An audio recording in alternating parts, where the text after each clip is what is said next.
All right, what's up? Wait. Oh, wait, I can't hear you. Hang on, man. Hang on. Oh, I'm gonna have to work on this. Hold tight. I'm gonna have to disconnect. We didn't test this out. Hey, everybody, can you hear me? Yeah, there we go. We're on. I'm on. Okay, hang on. Looks like you're on. I think your audio isn't working here. We don't have Jeff today, by the way, if you're tuning in. So everything is really up in the air. But yeah. Okay, Elijah. I don't hear you at all, my friend. So no, I don't hear. Hang on. Let me just see if you're on the stream. Yeah. Hang on. No, you're not coming through, my friend. So we didn't test your audio ahead of time. Hey, so all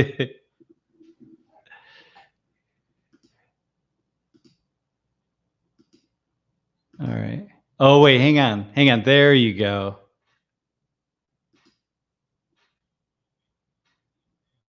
Try now. No, nothing. You're not there. All right. We might have to just pop off and you can just help me. All right, everyone. Hey, sorry.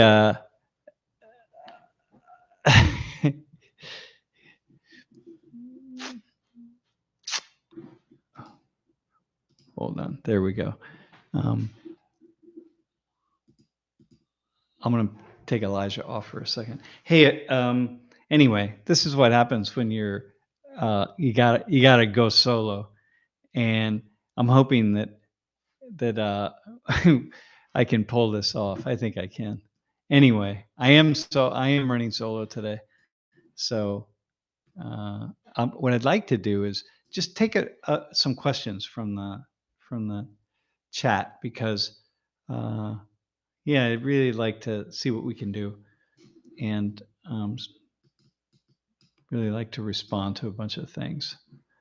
I have had a really crazy couple of weeks. It's a lot to travel to the other side of the world and get back. I'm still dealing with jet lag, and I was saying earlier to somebody, I'm not sure if I'm just getting lazier as I get older, or maybe I just don't care. But it's just harder. It's harder to get through jet lag. All right, so I have I think I'm just going to wait for some questions to pop up on the screen, the stream, and then we'll see what happens. Hang on, I'm going to try to get Elijah on again. Can you hear me now? Dude, I got you, man. Oh, I really need you. Oh man. That was my Hey. fault. Like I was muted on my computer for some reason. I didn't even notice. All Yeah, right, awesome. Thanks for rocking and rolling. yeah, I got you. I got you. Hey. Yeah, so you were saying like as you get older, you're like, oh, I'm not sure if it's just like me just, feeling lazy or if it's just like maybe Well, you're just vibing right now. it's hard, man. It's really difficult. It's 14-hour difference. The trip back. So I had a full day in Korea uh, When did you on come back? Saturday. I came back Sunday. I had a full day in Korea. I had to wake up pretty early. Woke up at 7 because we had to kind of get ready. We went somewhere in the morning, and so in the early afternoon, and then our flight was at 6 p.m. We Hmm. arrived in San Francisco at 1:30 in the afternoon, and then we had to Wow. make a switch.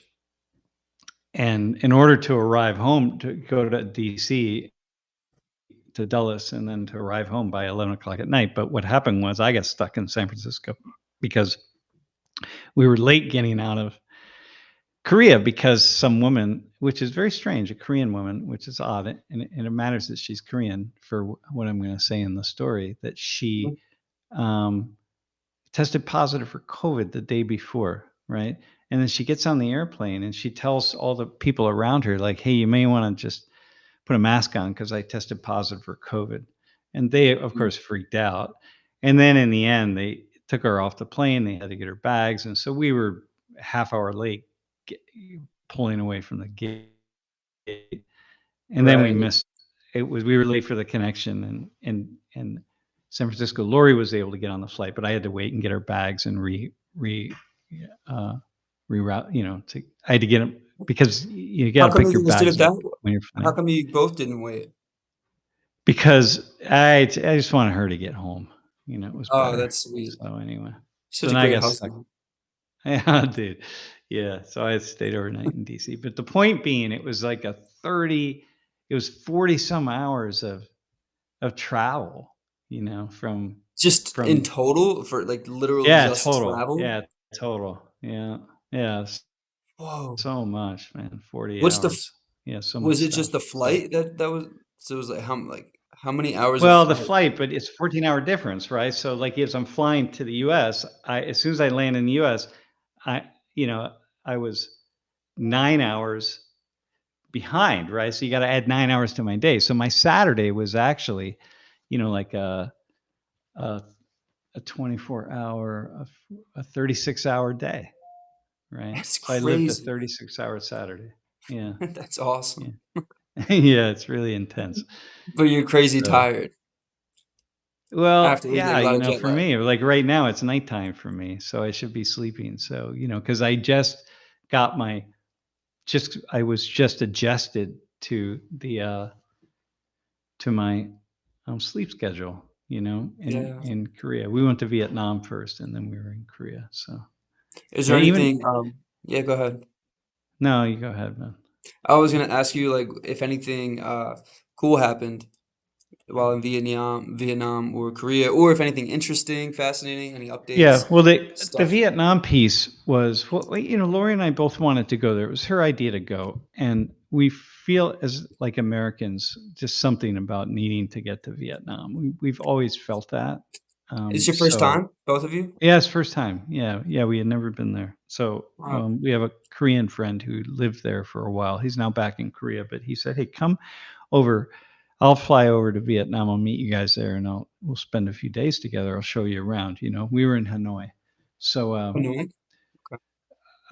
so it was good. It was really nice to be there with him. But we did go. We did a number of things, but we went to the Hanoi Hilton, and the Hanoi Hilton is a prison that the French built for to house the prisoners who were trying to overthrow the French starting in the beginning part of the 20th century. So it was really a pretty brutal. Well, I think they built it in the late 19th century, actually, uh, it was in use with Vietnamese prisoners for many decades, and it's just really intense, man. And then we went to see that, right? But then Mhm, the North Vietnamese government used it for American prisoners. And there weren't that many American prisoners in Hanoi because most of the Americans were fighting in the South. And that's where the prisoners were. But um, mhm. we were, so, but but it became known as the Hanoi Hilton. That's where John McCain and all the pilots who were, really of significance to the Americans. That's where they were held. And McCain, of So, like course, John McCain, right, Senator McCain. right, yep.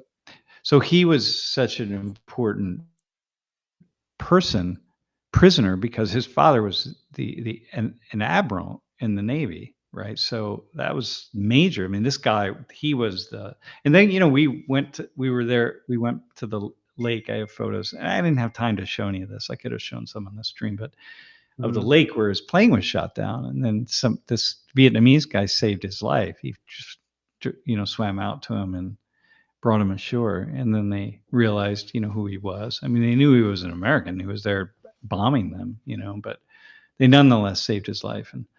But to be in this place um, and this was during the where he, Vietnam War?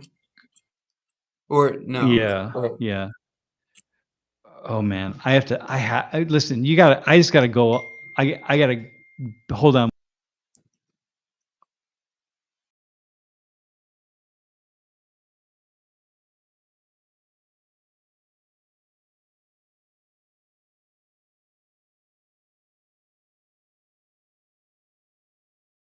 I wish we had radio music for everyone on the stream. Dude, I know, man. Listen, you wanna know what that was? Our car's in the shop, and I know, like, I gotta tell her that, okay, I'll be there to pick it up, so it's crazy of Gotcha. all things. Alright, so anyway, uh, He was so shot what was down and, yeah, so they called it the Hanoi Hilton, right? The yep. American pilots did, and, and it really intends to be there because you're in this prison that the French built for the Vietnamese prisoners. So just hold this in your mind, Wait, I right? thought the Vietnamese So built it for the French, French.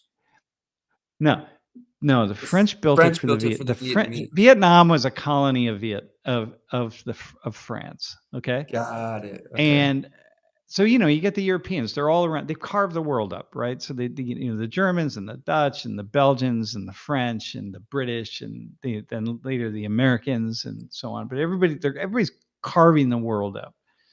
Right. And so Vietnam was a colony of the French.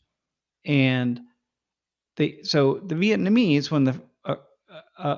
when they started to seek their freedom, then from this colonization, right, which anybody would do, it's what the Americans did. That's why we had a revolution here in the late Right. 1800s, right? Yep. So the French had to subdue them, because Vietnam was an important colony for them, and so they had to build prisons for the prisoners, right? And Right. who were rabble rousing and trying to overthrow them. So they built this was one of the prisons that they built right in the middle of Hanoi. Uh-huh. Hanoi is what it is. Handling. So anyway, Mhm. Uh-huh. uh, so you're walking through this prison first off that was built to subdue to the people who are doing nothing more than seeking their freedom, which is what the French did in the French Revolution, what the Americans did against the Brits. I mean, this kind of thing, right? So Right. so that's just intense in on its own. But then continuing to go through the prison. So then what happens is when the French leave and now the Americans are that that they're able to sort of kick the French out in a way like um Like the and Americans kicked the French out of no, no, Vietnam? no, no, no. The Oh, Vietnamese did. The Vietnamese now are taking over North Vietnam, right? They're yeah. like, okay, we got this. But Vietnam gets cut in half. Okay. I mean, this is Yep. a really fast history of sorts. Mhm. Vietnam gets cut in half, just like Korea. And over time, the war gets kind of separated. The communists control the north, and Just Vietnam?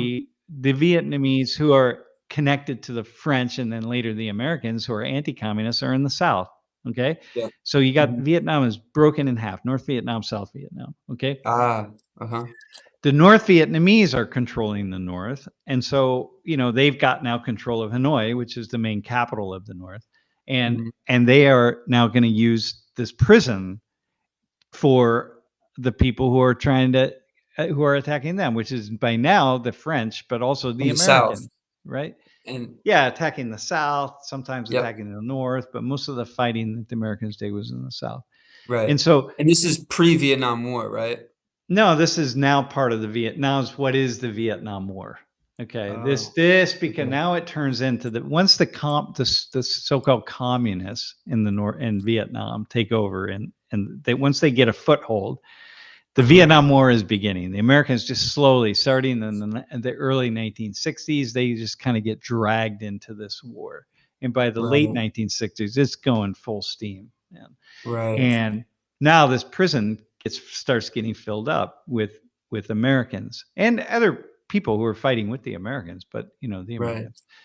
And and so we're walking through the prison, and then there's a history and as it suddenly shifts, and the history shifts from to being, talking about our enemies, and we're defending our country against our enemies, the enemy, right? Well, the enemy is the Americans. And so the enemy bombed X location, but, 5 fighter planes of the enemies, flew over Hanoi to bomb a certain place, but we shot 3 or 4 of the enemy jets down. And the enemy jets are the American jets, right? And here's pictures on the wall as you're going through this museum now of Americans as the prisoners. And the Americans are the people who are there to kill the Vietnamese people, right? I mean, they're there to so-called liberate Vietnam back, I guess, give it back to the French. You Right, know what that's I about mean? This is yeah. the thing, right? Like it's like, it was so intense. I had this moment when I was in this room surrounded by all these photos and all Mhm, of this language about the enemy, right? And the enemy was mhm, my people. Okay. Now, okay. from the American perspective, what I grew up is that the enemy were the North Vietnamese and the Chinese and all the communists who were Right. trying to kill us. But nobody talked about the fact that, well, they're trying to kill us because we're there trying to recapture control of their land They on just want behalf of the French. independence. They're just, all they want is independence. And so Right. it's really, it was such a moment for now. I've had these moments before, right? Obviously, because I mean, this is what I do, right? I go around the world and I put myself in the shoes of other people. But there was something about this because I lived through Vietnam in a different kind of way. It was Mhm. the first war as I was a little kid. Yeah, how old were And you? well, when I really fully remember it, I was probably about 8, 7 or 8, when every night on the evening news, they would list the names of the Americans who were killed in Vietnam. So like Walter Cronkite, which you wouldn't Wow. know even who that is, but he was a really important newscaster. And they would, the names would scroll on the screen. And so these Wow. were the the dead, the Americans who have been killed. It's How just long was so the intense, man. It was yeah. so intense. And how long Uh, was Vietnam going on, from the point you, like, realized it? Like, when you were seeing it on the news?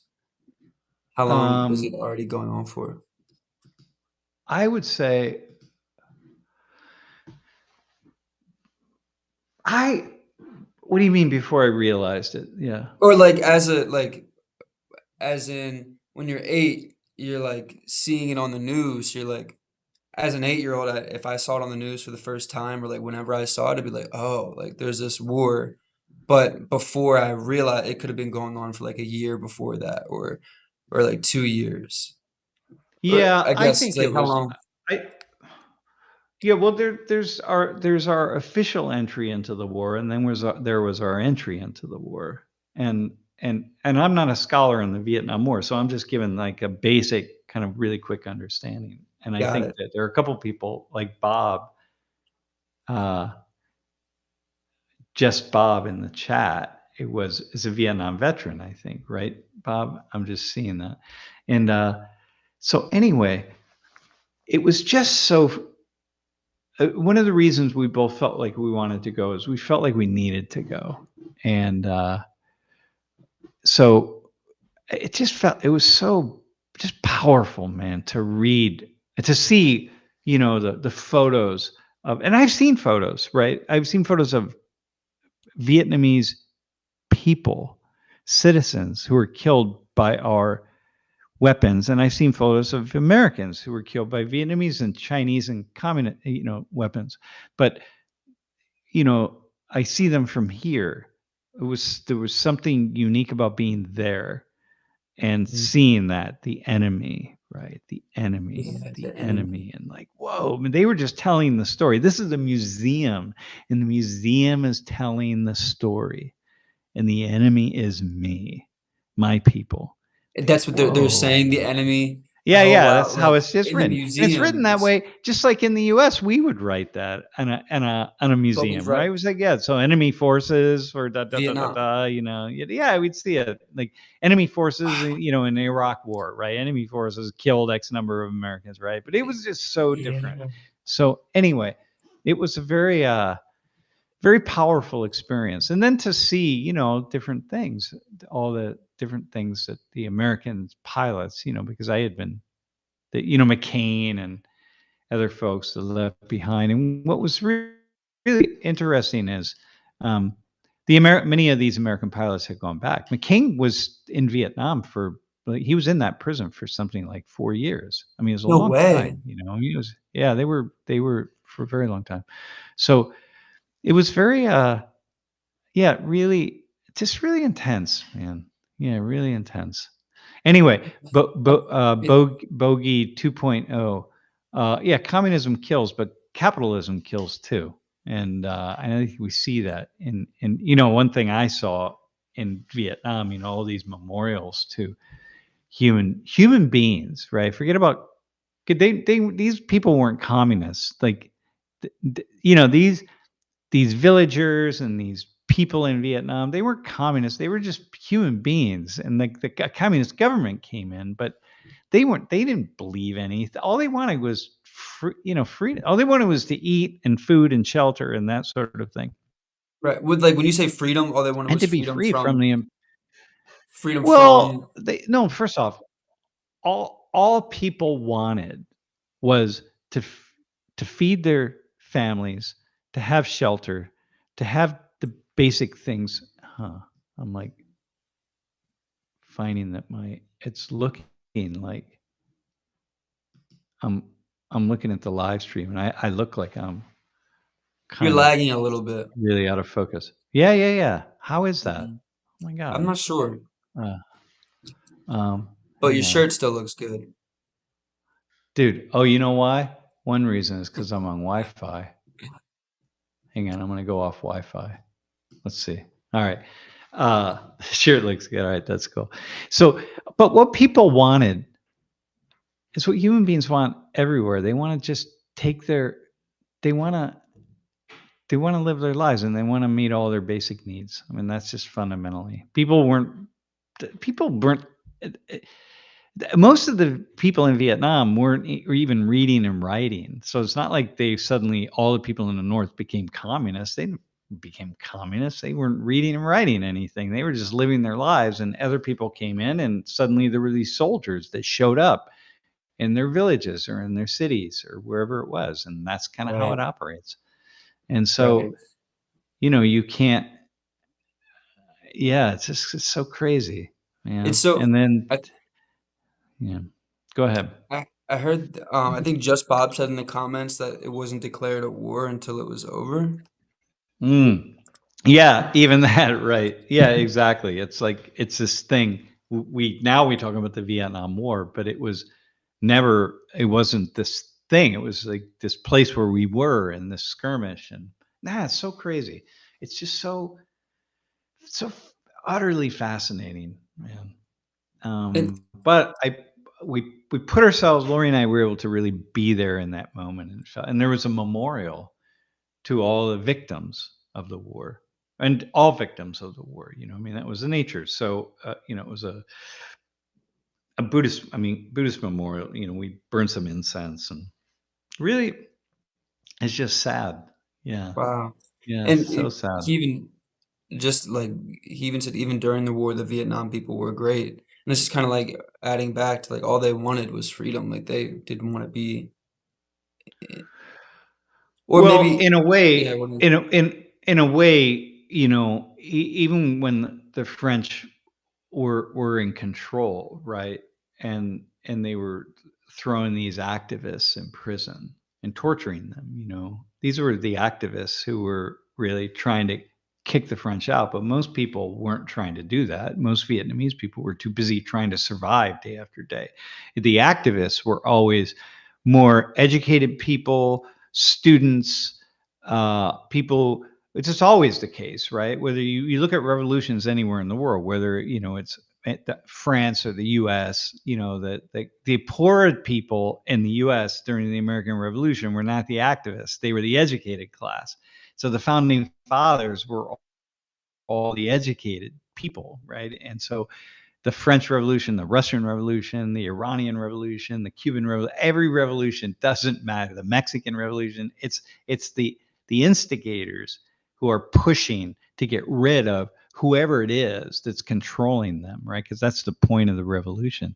They're always certain activists, and they're not the average people. The average people are too busy trying to survive, right? So And here in the United States during the revolution, the vast majority of people were farmers trying to live their lives and eke out a living, which is not very easy to do. Long winters and very difficult, so um, people aren't nobody's reading communist manuals in Vietnam or in Cuba or anywhere. They're just not doing that. But the activated people are the ones who are making it happen. I remember when I was in the Philippines in Manila and reading about the going to prisons there, the same kind of thing. And So activists, do you think that they just wanted Vietnam rule, not necessarily like communist rule, just they wanted to be ruled by their own people and not by a yeah, government that's not them? yes.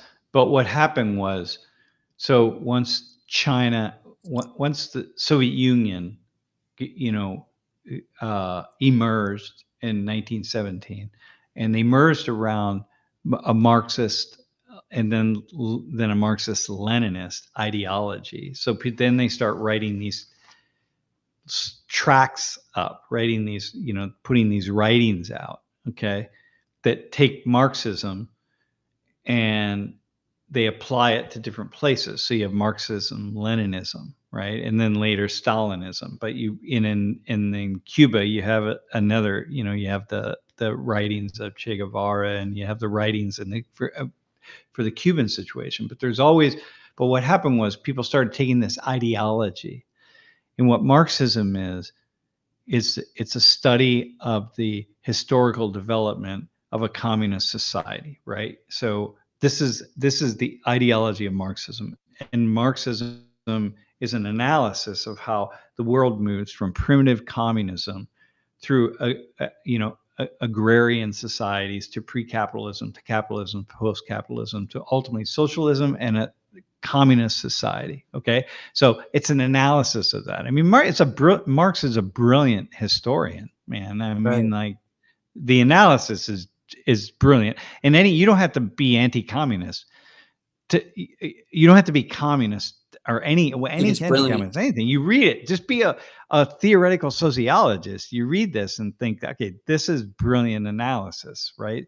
So some stuff obviously is wrong, but certain things didn't work out that way. But when you find brilliant analysis, like really smart thinkers, right? So Marx and Engels Right. was his writing partner, and And so finding that's what they finding were enamored by. Like they were like enamored by this theory, like Yes, this well, development, people theoretical started development. taking, yeah, it became like a beacon. Marxism became like a beacon for all of these places around the world that were trying to break free of the shackles of colonialism and imperialism and whatever it was, right? Not in the United States, because Marx wasn't alive when the American colonists were seeking to free ourselves, to free this nation from the Okay. British, right? So So we were already it ahead was and with this. it was 100 years later. Yeah, so they had different writings. They were using the French Revolution, all of the writings that led up that the French were using in the French Revolution, right? So Interesting. any like Voltaire and Okay, so Hmm. it just turned out that then China, the Mao and the Chinese took Marxist writings and they applied it to the Chinese situation. Okay, so now you Mhm. have everyone's sort of taking this, and the Chinese were lending this ideology to the Vietnamese, right, or giving Uh, it to them and supporting right. them, right, because the Chinese saw this whole region of the world. Like, first off, why are the Westerners here? Why are the Spanish in the Philippines? Why are the French here? Why are the Americans? Why is the British here? Why is anybody here? What are you doing here? This isn't your land. You came with your ships from the other side of the world to conquer and colonize these lands. So you don't own these lands. You do through force, but these are the people here. So it doesn't take a lot to see, like, yeah, okay, these you would most Americans, including all the Americans who hate communism, you would be on the side of the communists if you were there. You wouldn't be on the side of the colonizers. You'd be like, yeah, of course. Like, yeah, you kick these people out, man. Kick the Right. Spanish out of the Philippines. So it's just like you have to put yourself in that historical position, right? So that's Mhm. why that's why communism became all these people were taking this ideology and applying it to their unique situation. And that's why you see all these, the North Vietnamese, the Chinese were helping North Vietnamese. It's like in Korea, the same thing. The Chinese were down in Korea trying to push Chinese ideology into all of the peninsula of Korea and Vietnam and Cambodia and Laos and everywhere. So, yeah, it's really And fascinating. Um, and this is, people eventually realized this in America, right? Because weren't there a ton of protests um, around this time, like, get our troops out of the war? yeah, At but least it that's what I wasn't. hear. Yeah, but they weren't. But people here, very few people were supporting communist ideology here. They were just anti-war. Americans were being killed, and more Americans were coming home in body bags, right? And families were feeling this.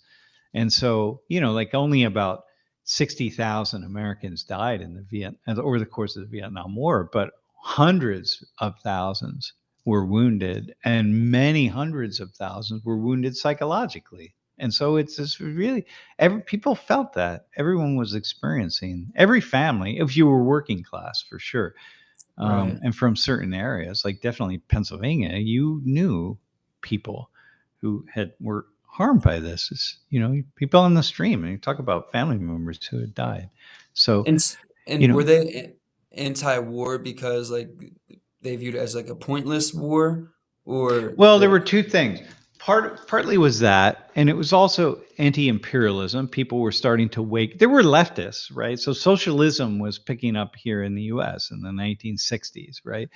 Mhm. People were sort of seeing there was like a whole socialist or communist sort of tract in the US of people who were starting now, a lot of students and stuff, but not tons, but people were thinking like, oh, we need a new way. Capitalism isn't the way. Capitalism isn't working. It's putting people in, it's immiserating people, putting people in poverty. It's doing all this destructive, it's a destructive force all over the world, which is Mhm. quite true actually, right? But of course, any economic system was going to be wealthy people keeping control of the means of production and subjugating other people. Call it capitalism, communism, socialism, or some other ism. And that's the nature of it. It's about power, and power is going to be in the hands of small numbers of people. So people had the idea that there were a lot of people, like students, let's say, on college campuses. Some people, right, say like, oh, but communism will be better. But they weren't in the Soviet Union looking around going like, wait, hang on a second, man. Wait, what's going on over here? This is pretty effed up, right? With the Soviet military, uh, police, and the repression of this Russian citizens or Soviet citizens. Like nobody, Right. Czechoslovakia and Poland, and yeah, nobody's people weren't really looking at that. So it's kind of like it's like right now with Gaza and Israel, right? You Mhm. can't from over here just one day think the Palestinians are oppressed. I have to go support them and not know a damn thing about the conflict that's been going on, or have any idea of how complicated it is. But one day in your mind, you just think, oh, Palestinians are oppressed. I got to go support them. Well, that's what happened with people are oppressed in all of these areas around the world, and I'm going to go support the communists because the communists are trying to liberate these people. You know, Got it. so it's kind of like that.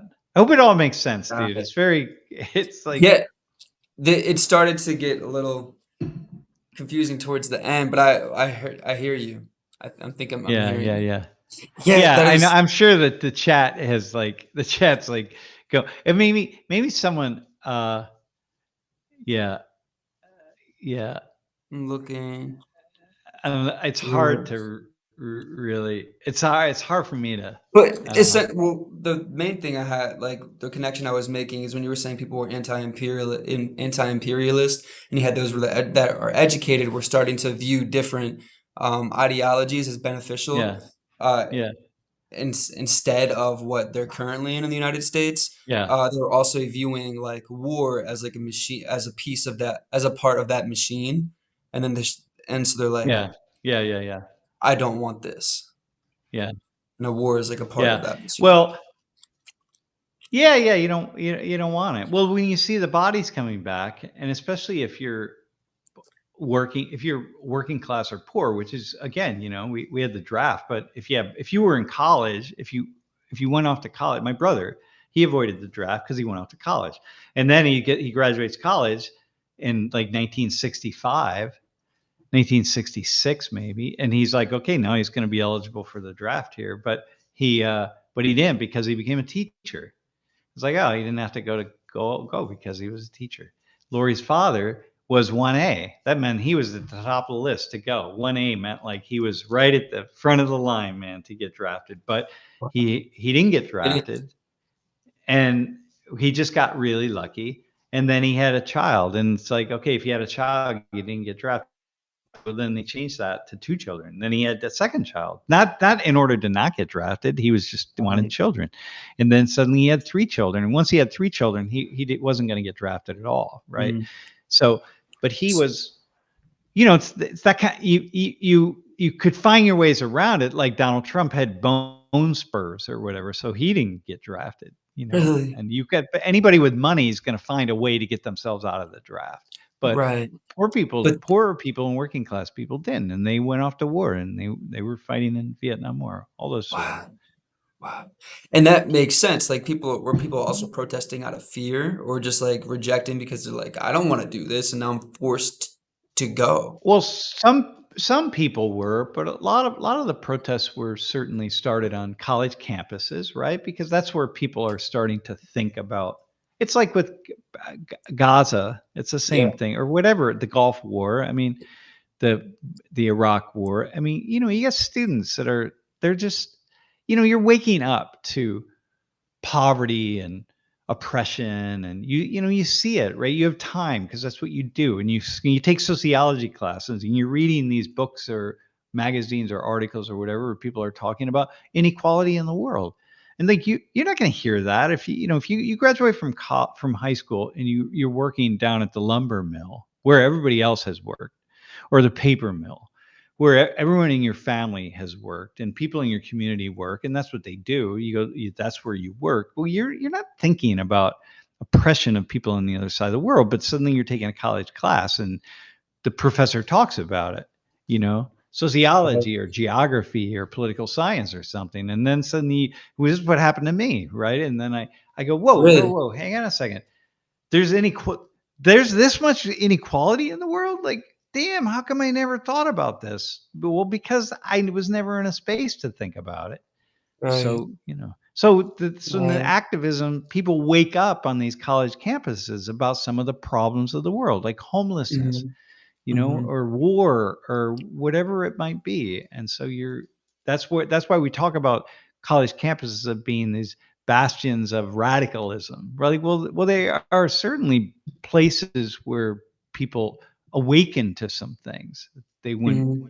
ordinarily experience. Had I not gone to college, I would have been I would have been a house painter in Toledo, and I would have been a drummer in a band, and maybe I'd have drummed full time. And I never would have thought about any of the things that I think about. I just would have done that. That would have been my life.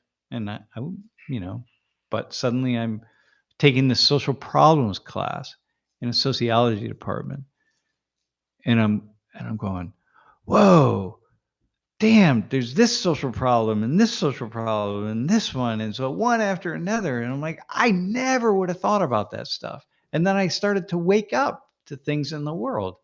And then Yeah. I started to say, well, if these are the problems here, and this is the government and our economic system, we have enough money in the world that we don't have to have people living in dire poverty. And the economic system is the what? Let me look around. What's our system? Oh, it's capitalism. Oh, well, capitalism is a problem then, because clearly it is a problem. It's part of what's fueling this. And then there's an alternative on the other side of the world called communism that's rejecting capitalism.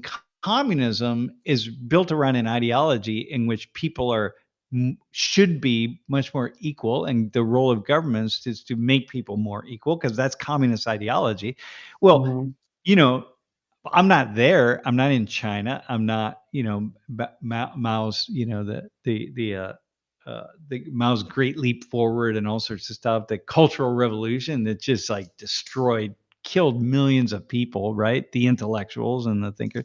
I'm not in the Soviet Union seeing what the Soviets are doing, how they're destroying people's lives. I'm not seeing that, but I see this, and so I have to now start reading about that because I get it. You see what I mean?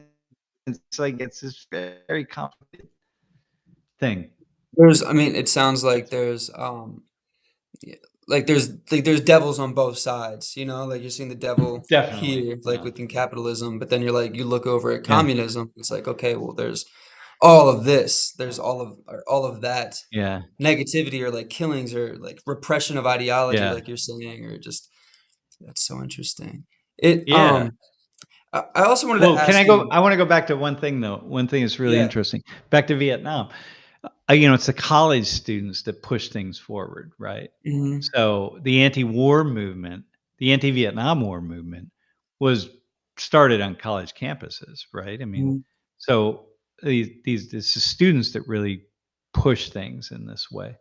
And well, I see the same thing in Vietnam. All the prisoners, like the big name prisoners. I saw the same thing in Manila, by the way. I went to a similar prison when I was in Manila. Manila? Um, yeah, in the Philippines, where they were kicking the Spanish out. But here, so the idea is uh, all of these high level prisoners that the French were throwing in prison, right, all through the 19th century, right, or 20th century. High-level Vietnam prisoners? Yeah, the Vietnamese people. So the French are in Vietnam, just like they're the colonizers, right?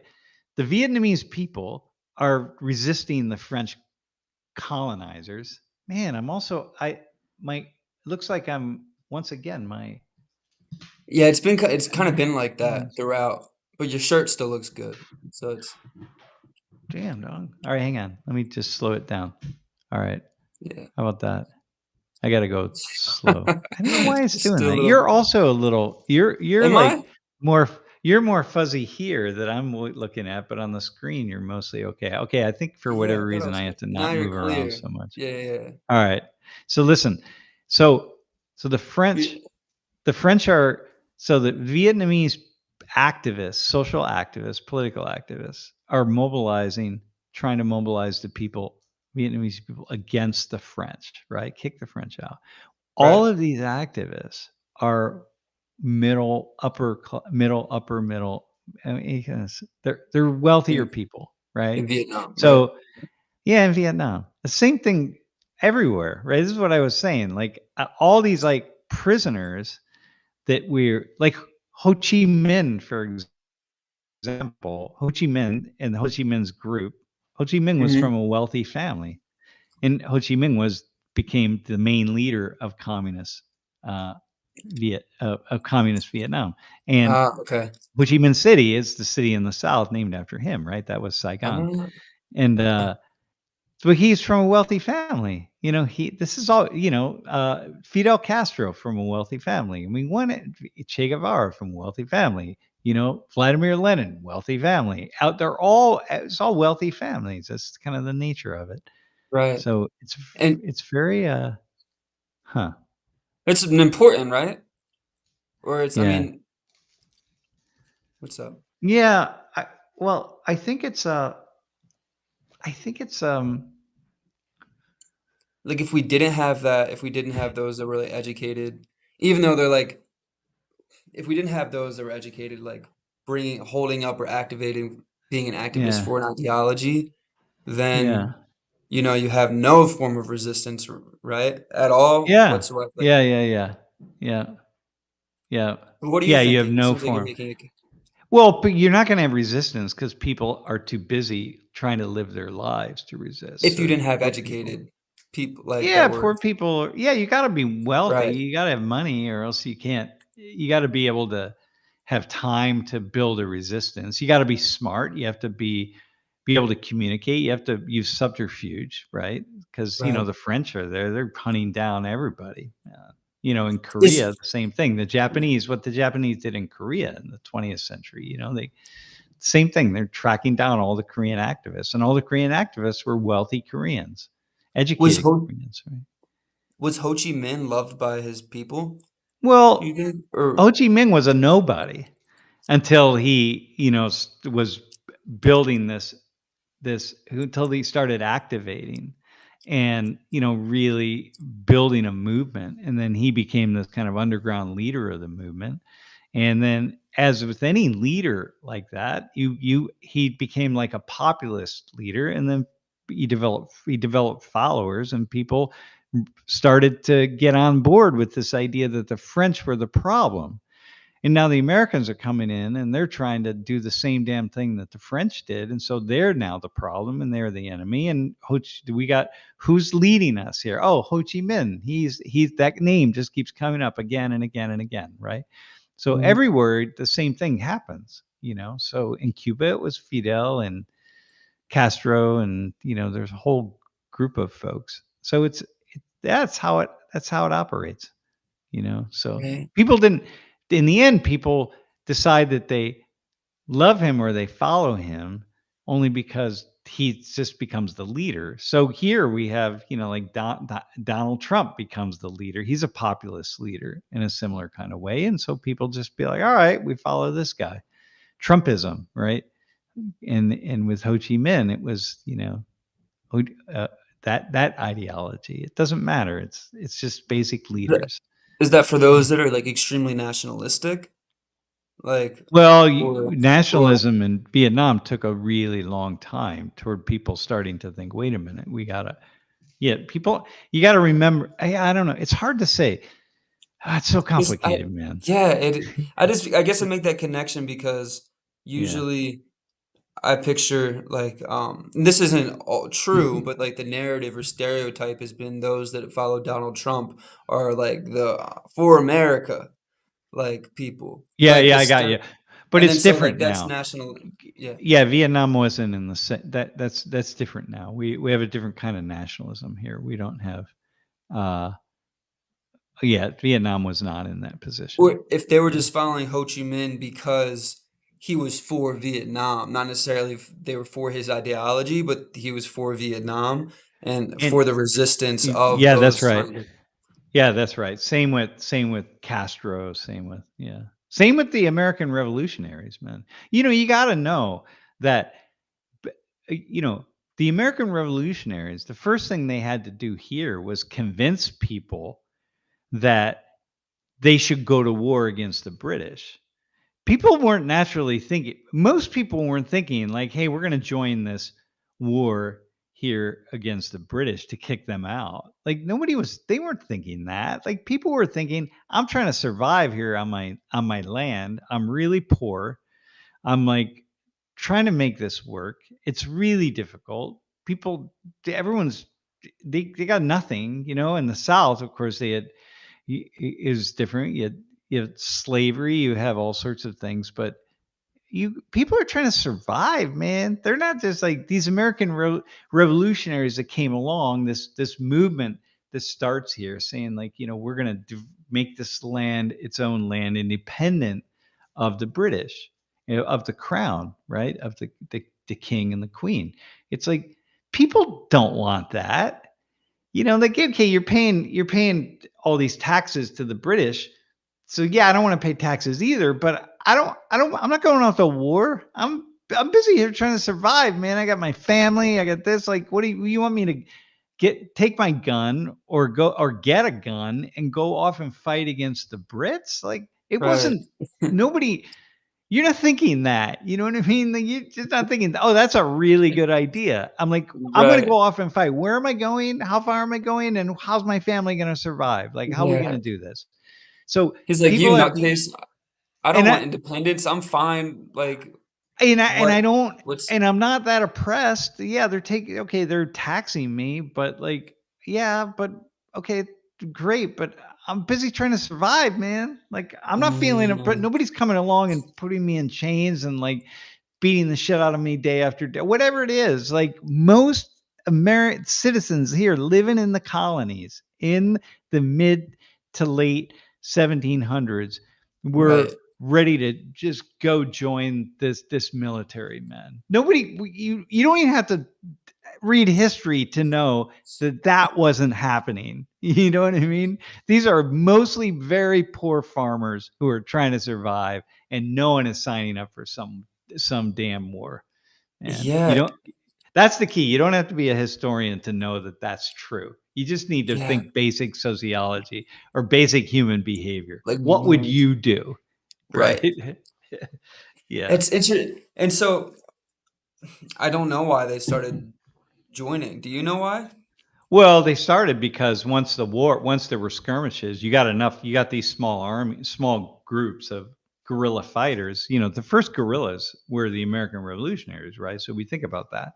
Uh, so and they were the first people really using these guerrilla tactics in a way that we talk about it today. But anyway, that's everything that I've read about it. But and then eventually Mhm. you get these small militias, and then they go have skirmishes with the British troops. And then the British troops start fighting back. Now the British troops start looking for the militias. So Uh, now they start to go onto farms. and And then it gets now they're looking. personal. And then it gets personal because they're going to take food. They're going to take things because now you're in war, man. And once you're in war, the Brits are going to they're going to now You're them. they are, You're them. yeah, they're gonna be like, okay, we're not playing around now. Now the game has changed. And so now suddenly more and more people start saying, wait a minute, maybe I want to join up on this. And then the revolution just goes to another level. And it took a Wow. while. It wasn't just like, overnight. It took a while. And mind you, remember that nobody there you don't have these a huge train track system. You don't have telegraph. You got nothing. You got no way in which you're communicating with people. You know what I mean? Like you got to get a Right. communication from place X to place Y. And it's not easy. Like you got a valley. Think about this area right here, right? And where we are. And Mm. you somehow got to the people who are organizing, they somehow got to get word here to put a militia together because we're going to fight. It's like, wait, a what? Who are we going to fight? What are we fighting? Like, what the fuck? They never saw a British soldier ever. And they're going to now go fight. And they didn't see that these colonies were going to be the United States of America. They were these lands in these states. They never saw a border. There's no border. There's no, you know what I mean? Like there's very few Yes. roads and very few, and so it's some sign. There's a sign that says, okay, you're now entering the state or what territory of Virginia. Like, okay, it's just so fascinating when you think about it like that. Yeah, Yeah, yeah, because like you're saying, people just wanna stay. They're like, if yeah, they're here and they're like, "Let's go fight," like, "Wait, hold up." yeah. Like, I've been cool in my valley. At least that's what I hear you saying. And Yeah, then yeah. I'm just living in my valley, man. Like there's no what we do is we see the United States from now and we look backwards. Oh, they were thinking they wanted liberation from the Brits. It's like, dude, think about it from their perspective, man. These wow. cold, harsh winters in central Pennsylvania. And we have the military museum here and right down the road in Bollesburg. And when you go, you see these What is plaques it? that are dedicated. The military museum in Bollesburg. You Oh, should go there that's right. sometime and walk around, and you see all the plaques of people from this whole region who died in all of these wars, right? Wow. And we sent.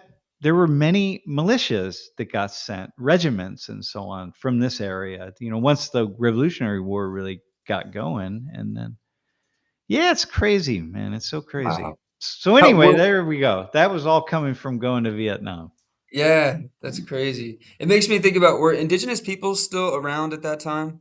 Like, or were they gone by at that point? No, no, there Or definitely like, were. Yeah. Yeah. No, definitely were. Yeah. No. and so And were they just so in the crossfire?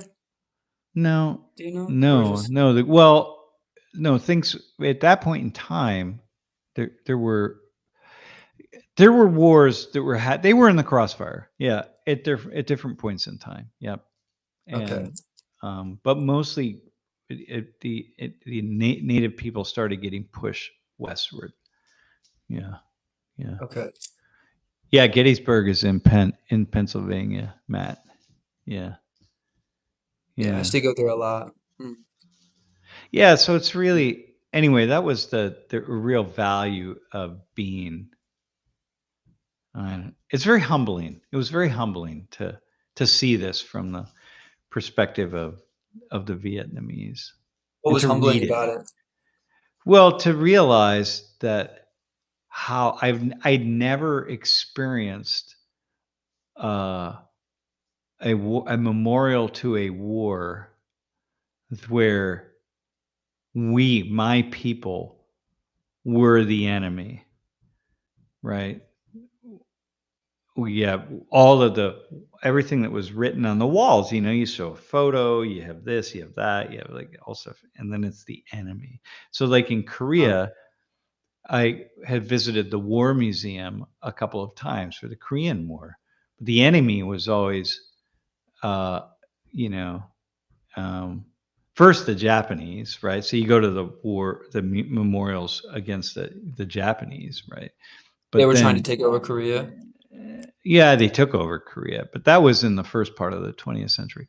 But then by 1945, the Japanese were out, and then the enemy was the Chinese and ultimately the North Korean communists who had the Koreans who had they weren't North Korean at the time. They were just Koreans who had aligned themselves with the communists Wh of who have aligned China. themselves with China? Got it. Yeah, yeah.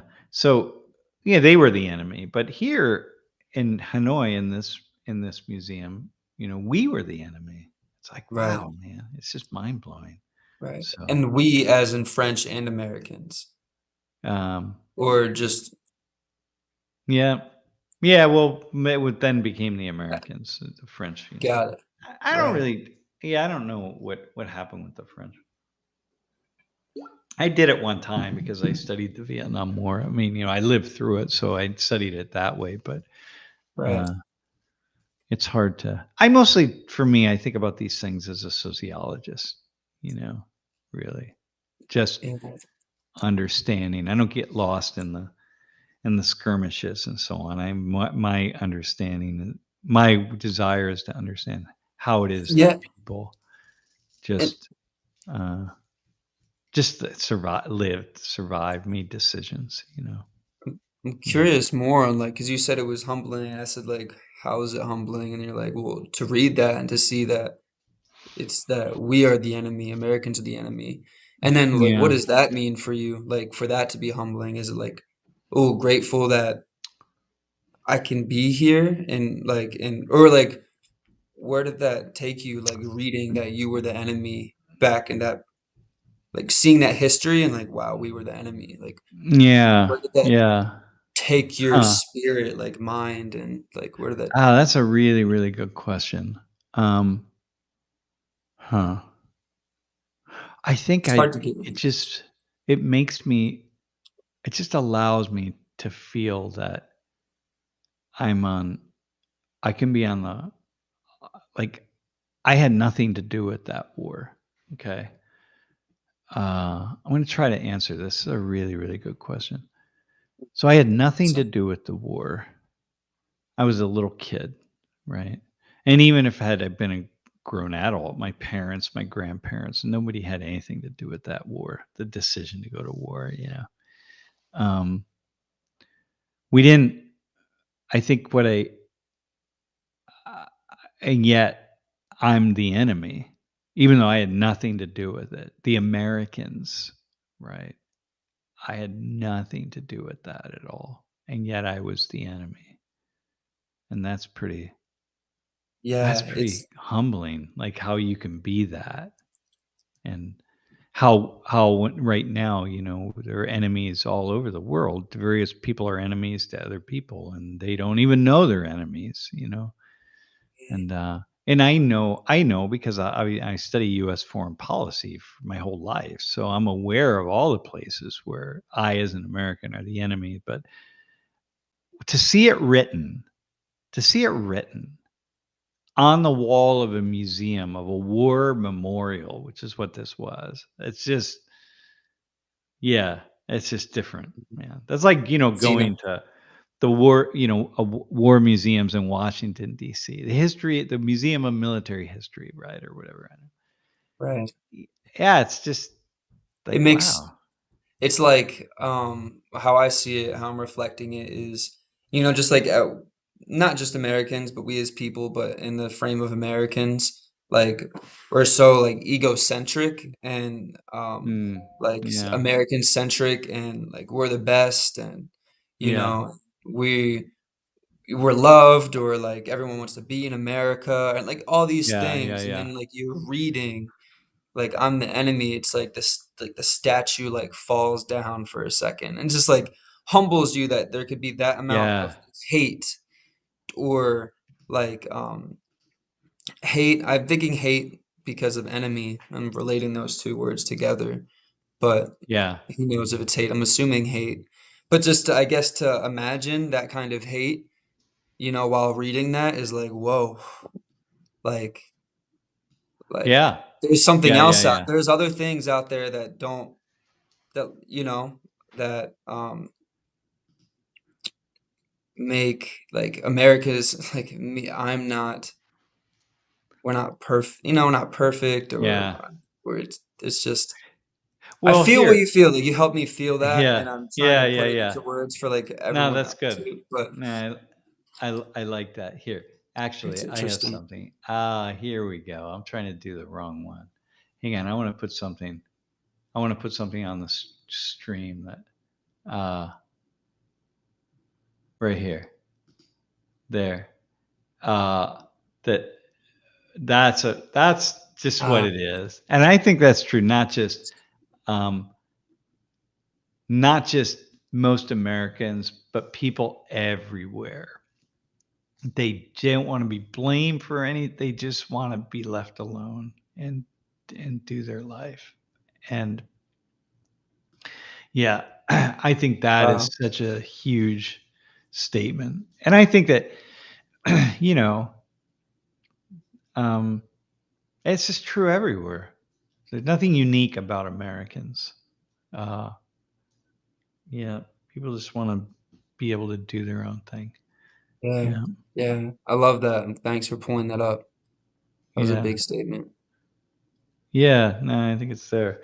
But I think what happens is a lot of times, you know, I what I'll find is that uh, Americans would hang on. Let's say Americans would make a statement like this, right? Or people would, not Can just you read it Americans. real Yeah, so I think most Americans just want to live without being blamed for everything and be left alone. Oh, you can't see that? Can you see it? No, I can, I just felt it's powerful, I think Oh if you yeah, just yeah, yeah. read it. Yeah. It's, So I think that a lot of times, this is one of the things that I'm always trying to teach, right? Which is that uh no, just it's not just Americans, right? This is why I do the teaching the way I do. I teach from perspectives from all over the world. As human beings want to be left alone, man. They don't want to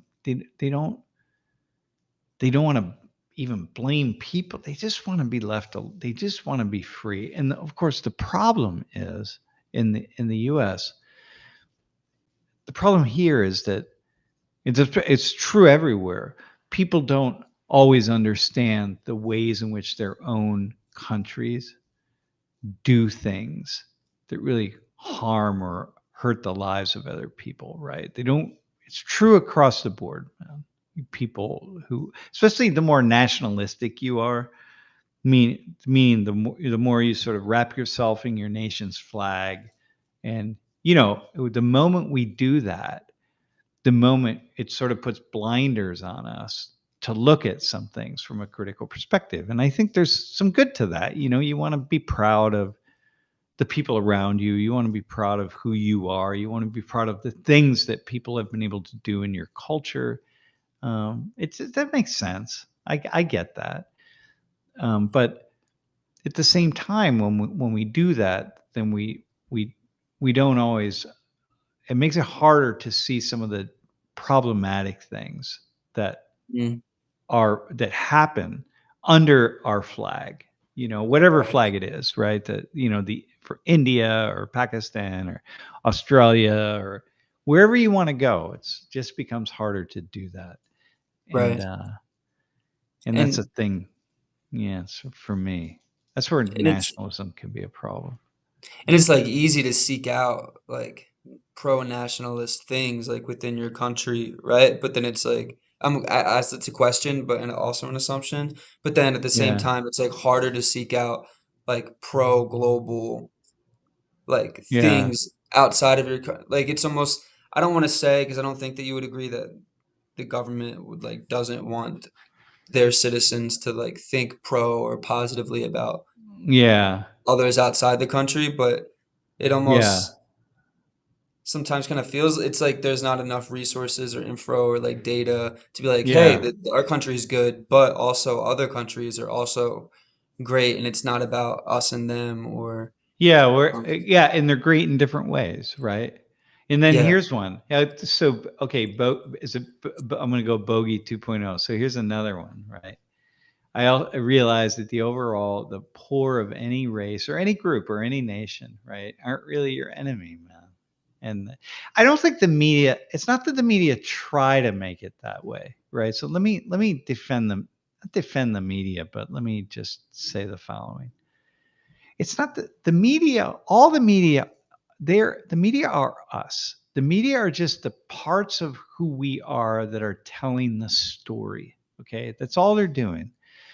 They're telling the story. They're telling stories. And so they're going to always break the world into various parts because that's what you do in order to tell a story. If you don't break it up, you can't tell a story. So and then, we're a part here in the US of lots and lots of groups, which is what makes this place such an amazing country that we have so many groups, so many different groups, ethnic and religious and racial and everything, man. Um, and that we get along very, very well with all the groups, right? We get along amazingly well. And so the media then just pick these stories up and try to look at things. The other side about them, I think they're going to see groups, right? They're going to talk about groups all the time because that's a way to tell a story. And and their media are also going to do a thing that we do, sociologists do. They're also going to look at problems, which is why the media, the front page of the news has all the crimes. And the more notable the crimes, the more rare the crimes. And so the more they're going to rise up to the very top part of the front page of the news. They're going to make it on the front page because they're really rare. Well, the media are pointing out things that are rare. So they're also pointing out problems. That's the nature. That's the job of, that's what we've decided. That's what human beings decide to do. We're going to tell the news. We got to talk about the things that we need to look at as a society. And the things we need to look at are going to be the problems and the inequalities and so on. So, Bogey, I'm responding to you saying it's not just the media that do that are trying to divide us. The media are trying to also tell a story and fix us, and sometimes trying to divide us for sure. But yeah. Mm. Does that make sense, Elijah? Yeah, it does. It makes sense, and then I like, part of my head part of a voice is like, "Oh, what about corrupt media?" Or are they when they're telling? Because you said they're telling actually, I don't know, not about corrupt media, but you're like, not about corrupt media, but you're saying that they're telling a story. Are they aware, or how often should we be aware of that story, um, advocating for a side, even though because it's innocent. Like, I hear you describing it as, like, it's innocent. They're just picking a Yeah, story, and they're representing that story, and that yeah, piece of our story is us, and that's a part of us representing a side of a story, yeah, yeah, um, yeah, yeah, yeah, yeah, and then, um yeah, and so they're not trying to divide even though at times it can feel like Yeah, it that, feels very or divisive.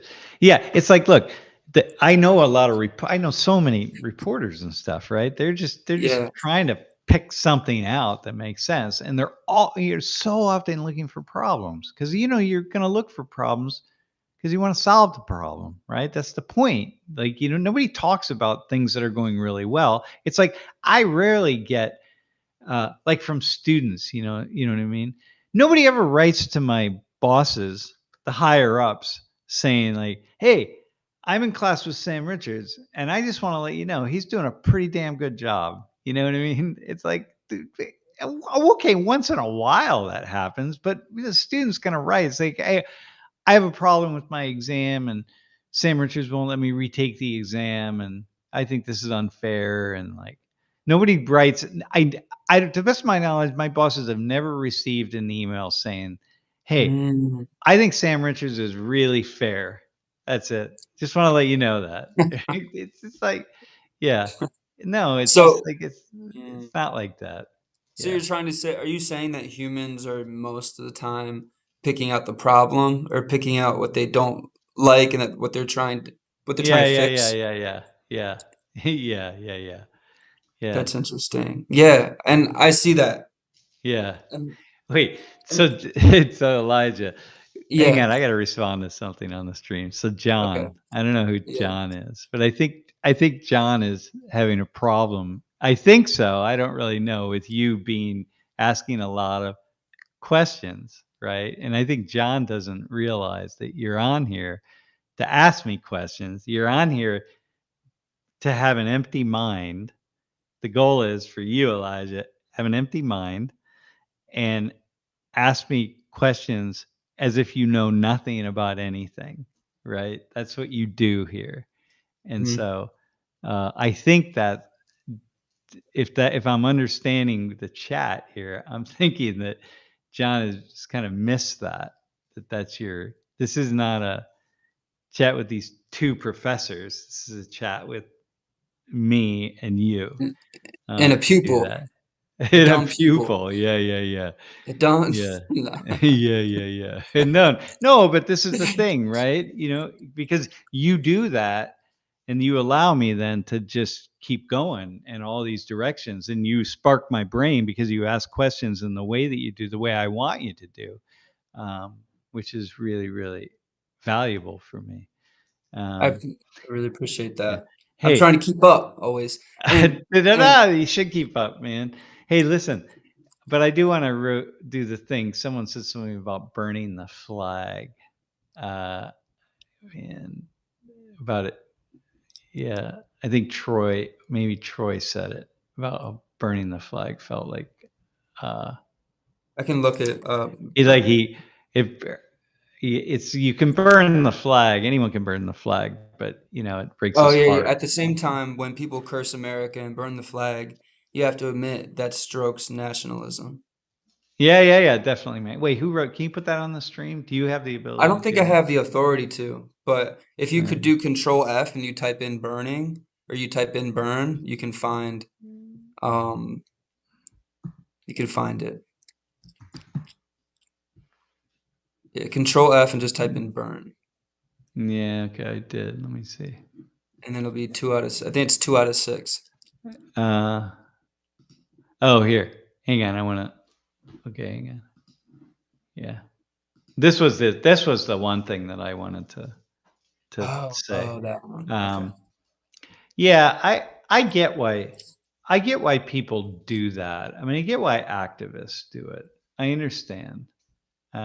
I mean, you're taking anything, right? You want to take anything and you want to just like just just destroy. You're just being angry about something, right? But I get it. It's not very effective, really. You're not making friends. You're not building bridges. You're not like any. If you want to bring people to your side, the very people you need to bring to your side would be the people who would not want you to burn the flag. So what are you burning the flag for? Why? What's the point of doing that? You know what I mean? It breaks my heart for a different reason, actually. Troy, in a way, it breaks my heart because it's indicative or of how far apart people really are, and that someone who's burning a flag of some country, they're burning it in the face of other people who they're trying to bring to their side of some argument or something, and that's just kind of sad that you just it's just going to divide people even more than they're already divided, and I think um, that's kind of sad. Um, and I would say, and well, here, okay, so here I'm going to put, uh, yeah, yeah, I think that in a lot of countries, man, that would very much be the case. Like you'd really be frowned upon, and that's one of the things about, a lot of times I tell my student or tell the left students who are activists who want to do things like that. I'm like, dude, you really need to understand that the only reason you can burn that flag and not be thrown in jail is because of certain rights and privileges that you're you're well, in part you're protesting because you want to expand those rights and privileges often to more people. And so, like, okay, I get that. That's valuable, but understand also that, you're also benefiting from those. Uh, yeah. Yeah.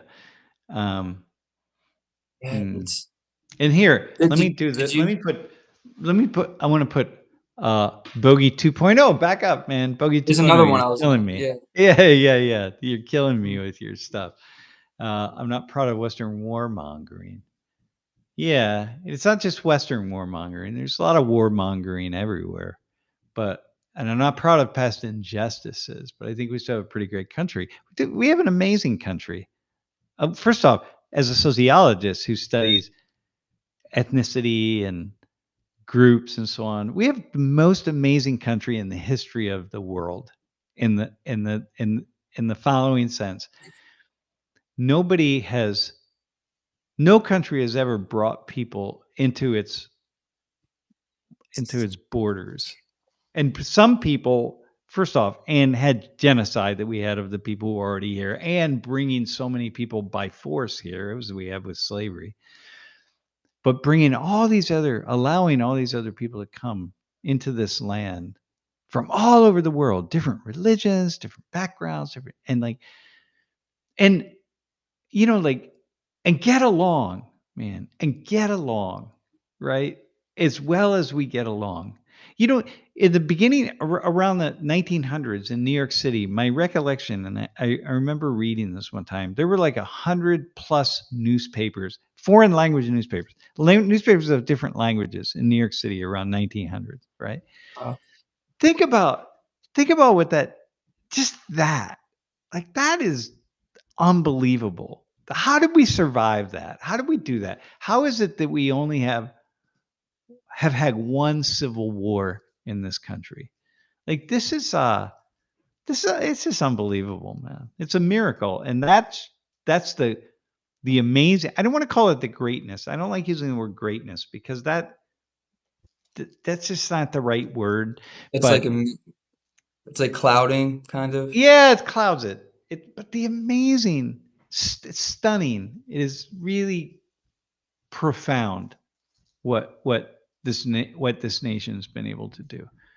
And of course, yeah, we needed the civil rights movement, and we go forward and we go backward, and we have all these things, and we have far to go. We have a lot. We have not far to go. We have more to do. And we've done some pretty horrible things around the world, man. We continue to do pretty horrible things around the world, like really horrible things. But we're just this nation itself has, and one of the reasons we're so rich is because of some of the really horrible things we've done around the world. So Wow. that's what you have to be able to hold those things together. You got to hold them together. And if you, when you, uh, but we've done great things around the world. Yeah. Otto. Yeah. Here. Yeah. Um, this is the thing. Wait, hang on. Yeah. And where'd that go, man? I missed it. Yeah, I don't see it Uh, either. Oh, wait, but also great things. yeah, yeah, right here. But that's the thing, right? That's why I'm always like back and forth like the da, da, da, da, da, da, da, you know. Also, we've done great things. We've done amazing things around the world. Really, yeah. So it's like you gotta somehow always hold these two things together, man. That's the It looks like yeah, John also says we're also still a young country too. yeah. I think We're that yeah, plays a part. relatively speaking, yeah, yeah. Yeah, and and this is like with Gaza, right? Like, so um, yeah, it's so hard. Like, yeah, I'm just for me, I'm just constantly in this space of the back and forth and trying to hold so many different perspectives and trying to be fair to so many different things and yeah, Mhm. Yeah, so you're but like constantly in a space of like, oh, we do so much bad, but oh, but oh wow, we do so much good. yeah. Yo, Flash Boom 5. It's great. Yeah, it's good to have you here. Hey, Uh, uh, I so appreciate here. that. I'm learning. But go ahead. Yeah. Yeah. Yeah. Yeah. Yeah. Yeah, yeah, yeah. No, it's like here. This is the thing, right? I don't here's the problem, right? The problem for me is I'm a Latin Americanist by training, right? So I got a long history of understanding, go country by country in all of South and Central America, right? You study And all of them. yeah, so like what country you want to land on, and like let's look at some of the really nefarious things that we've done there, Did someone say And this is Allende? Allende. Salvador Allende was the Allende. Got it. democratically elected president of Chile, elected in 1970 or 1971, but and then we overthrew him because he was leaning left, and we didn't like that.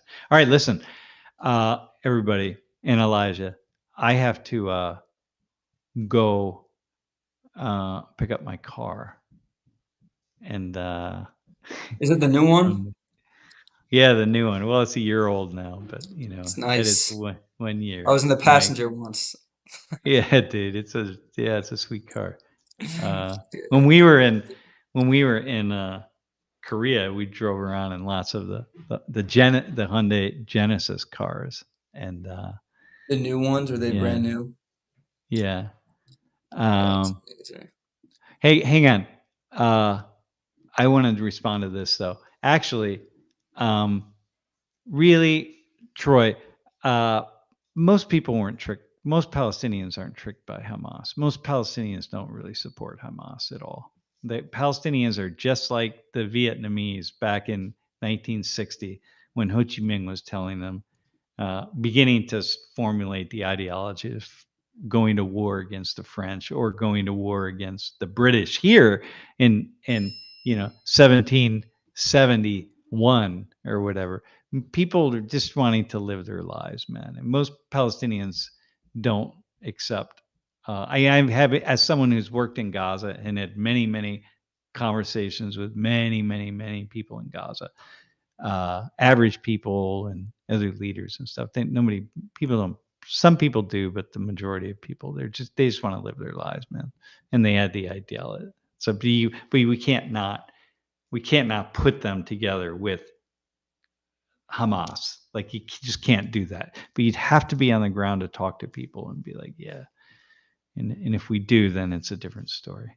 All right, but yeah, kind of like Americans, man. Like we're no one, people just want to live their damn lives, man. Even people, yeah, I'm a Republican, I'm a Democrat, I'm a this or I'm a that, but mostly it's just like, God, I'm not, I'm not one in that way. I'm just like that's my party, but really, I'm who I am. I support people around me and my family. That's what I do.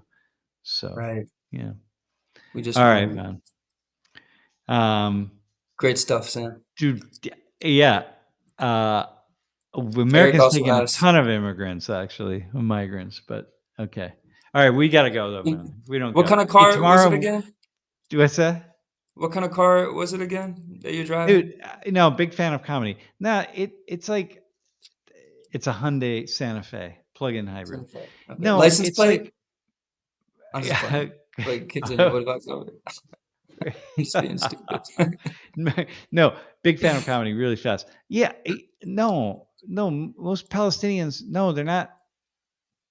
They're not fans. Like they're not even sympathizers. They recognize a certain thing, but the the Hamas has got Palestinians, average Palestinians, under their thumb. That like you can't. Okay, I'm coming.